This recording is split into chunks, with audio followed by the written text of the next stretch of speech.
સાબરકાંઠામાં પોળો ફોરેસ્ટમાં 15 દિવસ સુધી પ્રવેશ બંધી રહેશે।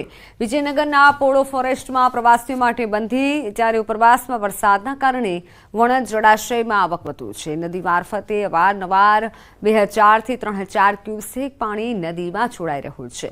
કોઈ અનિચ્છનીય ઘટના ન બને તે માટે તંત્ર દ્વારા પોલો ફોરેસ્ટ બંધ રખાયું। વિજયનગર તાલુકાના ફોરેસ્ટ નાકાથી વણજ ડેમ અને વણજ ડેમથી વિજયનગર તરફ જતા પ્રથમ 3 રસ્તા સુધીના પોલો ફોરેસ્ટ વિસ્તારમાં પ્રવેશબંધી ફરમાવવામાં આવી છે। જિલ્લા કલેક્ટર દ્વારા બહાર પાડવામાં આવ્યું છે જાહેરનામું। 3 સપ્ટેમ્બર 2024 થી 18 સપ્ટેમ્બર 2024 સુધી 15 દિવસ સુધી અમલમાં રહેશે આ જાહેરનામું। હુકમનો ભંગ કરનારને BNS 2023ની કલમ 223 હેઠળ શિક્ષાને પાત્ર થશે અને આ પ્રતિબંધ સ્થાનિક અને ફરજ પરના સરકારી અધિકારીઓ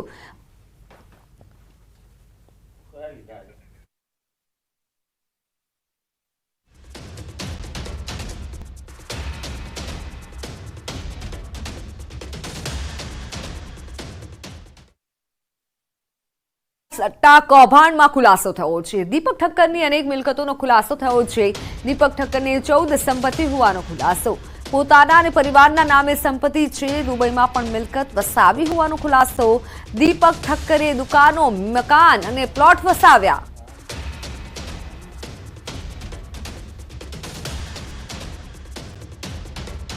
દુબઈમાં પણ મિલકત વસાવી હોવાનો ખુલાસો થયો છે। દીપક ઠક્કરે દુકાનો, મકાન અને પ્લોટ વસાવ્યા છે। અનેક પ્લોટ વસાવ્યા હોય તેવું સામે આવ્યું છે। હાલ તો નિત નવા ખુલાસા થઈ રહ્યા છે દીપક ઠક્કરને લઈને, પરંતુ પોલીસ જાપ્તામાં છે। અત્યારે દીપક ઠક્કર પોલીસે પકડી પાડ્યો છે દીપક ઠક્કરને અને તપાસનો ધમધમાટ જારી છે। રાધનપુરમાં 2 યુવકોને માર માર્યાનો વિડીયો વાયરલ થયો છે। મોબાઈલ ચોરી કરી હોવાની બાતમીમાં પીટાઈ થઈ। રાધનપુરમાં કાયદો અને વ્યવસ્થા પર ઉઠ્યા સવાલ। ધોકા અને વાયરથી બહેરહેમીથી માર મારવામાં આવ્યો। યુવકો આજીજી કરતા રહ્યા, પરંતુ માનવતા ભૂલી આડેધડ માર મારતા રહ્યા। વાયરલ વિડીયોની પુષ્ટિ ન્યૂઝ 18 ગુજરાતી નથી કરતું। ફોનલાઈન પર સંવાદદાતા અશરફ જોડાઈ ચૂક્યા છે। અશરફ, શા કારણે આ યુવકને માર મારવામાં આવી રહ્યો છે? આટલી બહેરહેમી પૂર્વક માર મરાઈ રહ્યો છે, શું હાલ તપાસમાં આવ્યું છે?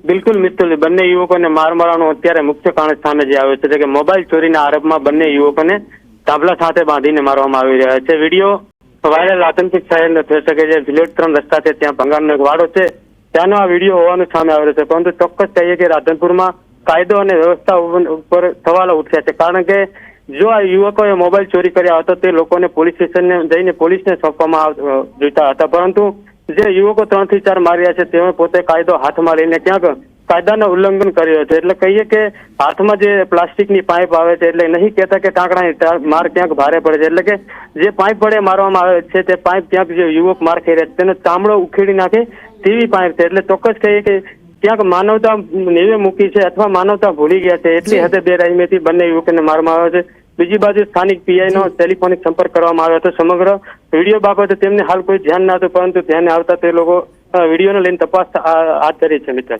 બિલકુલ અશરફ, આભાર માહિતી બદલ। ઉપરવાસમાં ભારે વરસાદના કારણે સુરતનો Olpad Kim street highway બેટમાં ફેરવાયો। ઓલપાડના Vadoli ગામે ખાતે સ્ટેટ હાઈવે પર ઘૂંટણસમાં પાણી ભરાયા। વડોલી પ્રાથમિક શાળામાં પણ કિમ નદીના પાણી ઘૂસ્યા। સ્ટેટ હાઈવે બ્લોક થતાં વડોલી ગામ સંપર્ક વિહોણું થયું। વરસાદના વિરામ બાદ પણ પાણીનું સ્તર સતત વધી રહ્યું છે। વરસાદી વિરામ લીધા છતાં હજુ પણ પાણી વધી રહ્યા છે। કિમ નદીના પાણી મોડી રાત્રે વડોલી ખાતે ઘૂસ્યા હતા। ઘૂંટણસમાં પાણી ભરાતા સ્થાનિકોને ભારે હાલાકી ભોગવવાનો વારો આવ્યો છે। અસરગ્રસ્ત લોકોને સ્થળાંતર કરી સુરક્ષિત જગ્યાએ ખસેડવામાં આવ્યા। એના કારણે વડોલી ગામ અત્યારે ઉમરાછી અને વડોલી ગામથી સંપર્ક વિહોણું બનેલ છે। કિમ ઓલપાડ જે આપણો સ્ટેટ હાઈવે છે એ પણ અત્યારે બંધ છે। ગામની અંદર જવાનો પણ રસ્તો બંધ છે। આ શાળાની અંદર પાણી ભરાઈ ગયેલ છે। એની પાછળ એક જૂનો હળપતિવાસ છે, એમાં પાણી ભરાઈ ગયેલ છે।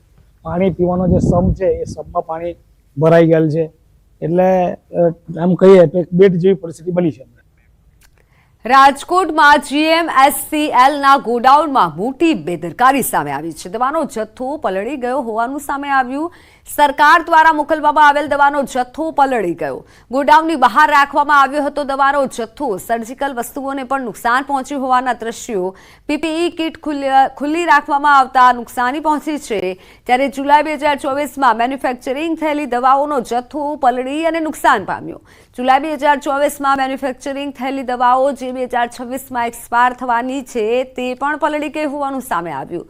10 દિવસ પૂર્વે 2024માં મેન્યુફેક્ચરિંગ થયેલો દવાનો જથ્થો ગોડાઉન ખાતે રાખ્યો હતો અને તે પલળી ગયો.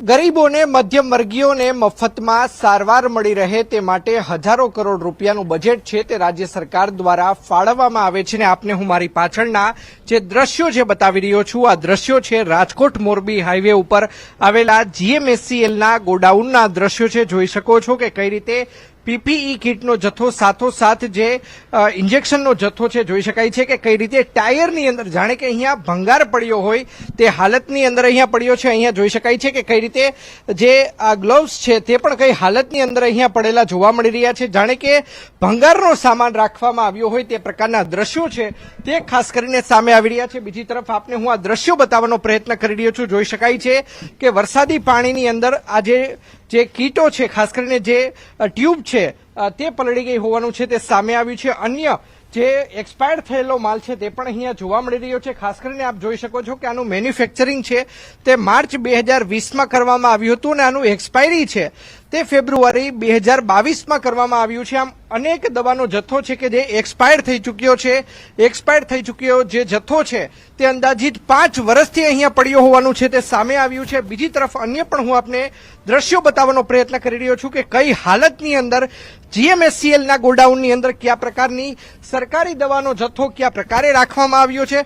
ખાસ કરીને આ જે દવાનો આપ જે જથ્થો જે જોઈ રહ્યા છો આનું મેન્યુફેક્ચરિંગ ડેટ બતાવવામાં આવી છે 7/2024 એટલે કે જુલાઈ 2024ની અંદર આનું મેન્યુફેક્ચરિંગ કરવામાં આવ્યું છે. જ્યારે કે એક્સપાયરી ડેટ છે તે 12 એટલે કે ડિસેમ્બર 2026 તરફ એક્સપાયર થવાની હતી. તેમ છતાં જોઈ શકાય છે કે જાણે કે ભંગાર હોય તે પ્રકારે અહીંયા ખુલ્લામાં રાખવામાં આવી છે. અહીંયા કોઈ પણ જાતનો સરકારી અધિકારી કે કર્મચારીને અહીંયા જવાબદારી નથી સોંપવામાં આવી. માત્ર ને માત્ર કોન્ટ્રાક્ટ બેઝડ ઉપર જ આ જે GMSCLનું ગોડાઉન છે તે ચાલે છે. અગાઉ પણ GMSCLના ગોડાઉનની અંદર કથિત દવા કૌભાંડ સામે આવ્યું હતું. કુવાડવા પોલીસ દ્વારા B ડિવિઝન પોલીસ દ્વારા કાર્યવાહી કરવાની વાતો કરવામાં આવતી હતી, પરંતુ કોઈ પણ જાતની નક્કર કાર્યવાહી છે તે કરવામાં નથી આવીને ફરી એક વખત આ જ પ્રકારે GMSCLના ગોડાઉનની અંદર જોઈ શકાય છે કે આ PPE કિટ છે આ પ્રકારની હાલતમાં PPE કિટ પડી છે. સમજી શકાય છે કે આ મોંઘી PPE કિટ છે.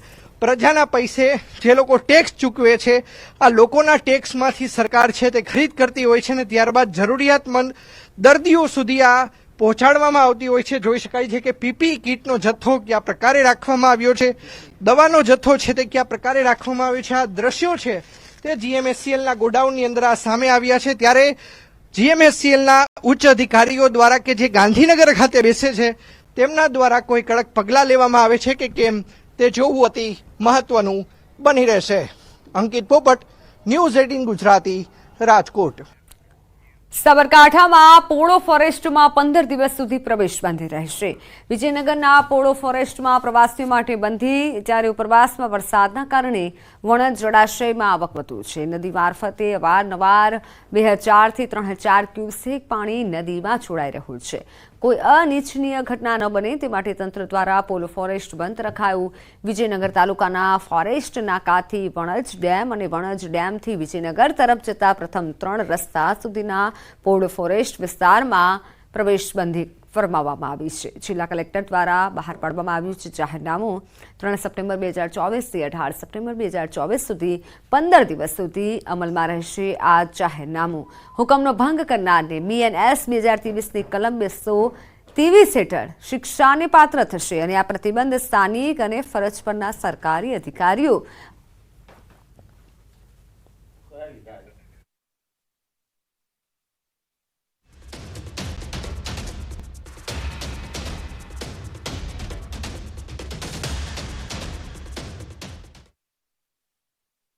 સટ્ટા કૌભાંડમાં ખુલાસો થયો છે. દીપક ઠક્કરની અનેક મિલકતોનો ખુલાસો થયો છે.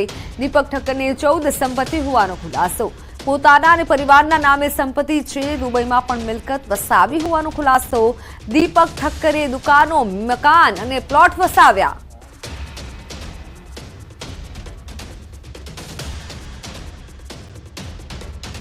દુબઈમાં પણ મિલકત વસાવી હોવાનો ખુલાસો થયો છે. દીપક ઠક્કરે દુકાનો, મકાન અને પ્લોટ વસાવ્યા છે. અનેક પ્લોટ વસાવ્યા હોય તેવું સામે આવ્યું છે. હાલ તો અનેક નવા ખુલાસા થઈ રહ્યા છે દીપક ઠક્કરને લઈને, પરંતુ પોલીસ જાપ્તામાં છે. અત્યારે દીપક ઠક્કર પોલીસે પકડી પાડ્યો છે દીપક ઠક્કરને, અને તપાસનો ધમધમાટ જારી છે. રાધનપુરમાં 2 યુવકોને માર માર્યાનો વિડીયો વાયરલ થયો છે. મોબાઈલ ચોરી કરી હોવાની બાતમીમાં પીટાઈ થઈ. રાધનપુરમાં કાયદો અને વ્યવસ્થા પર ઉઠ્યા સવાલ. તોકા અને વાયરથી બહેરામીથી માર મારવામાં આવ્યો. યુવકો આજીજી કરતા રહ્યા, પરંતુ માનવતા ભૂલી આડેધડ માર મારતા રહ્યા. વાયરલ વિડીયોની પુષ્ટિ ન્યૂઝ 18 ગુજરાતી નથી કરતું. ફોનલાઈન પર સંવાદદાતા અશરફ જોડાઈ ચૂક્યા છે. અશરફ, શા કારણે આ યુવકને માર મારવામાં આવી રહ્યો છે? આટલી બહેરમી પૂર્વક માર મરાઈ રહ્યો છે, શું હાલ તપાસમાં આવ્યું છે?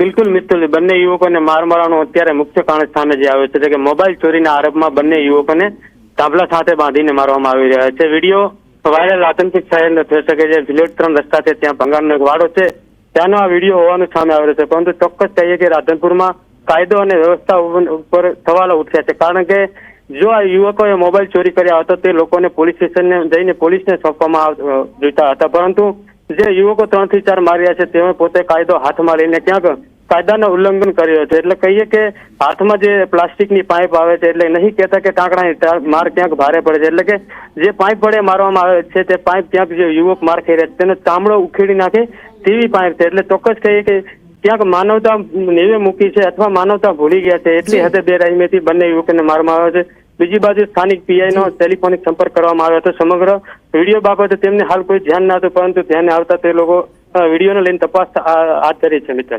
બિલકુલ અશરફ, આભાર માહિતી બદલ.